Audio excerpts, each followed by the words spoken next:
ଆସ ଏହି ପ୍ରଶ୍ନ ଗୁଡ଼ିକର ଉତ୍ତର ଆଲୋଚନା କରିବା। 1 ମହାରାଷ୍ଟ୍ରରେ ଭକ୍ତି ଧର୍ମ କିଏ ପ୍ରଚାର କରିଥିଲେ?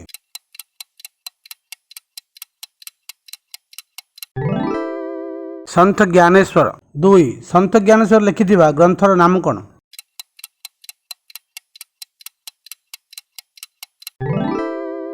ଭାବାର୍ଥ ଦୀପକ। 3 ଭାବାର୍ଥ ରାମାୟଣ କିଏ ଲେଖିଛନ୍ତି?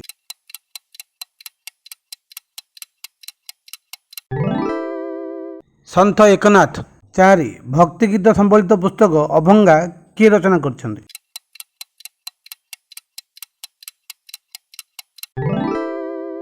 ସନ୍ଥ ତୁକାରାମ। 5 ଦାସବୋଧ ଭକ୍ତି ଗ୍ରନ୍ଥର ରଚୟିତା କିଏ?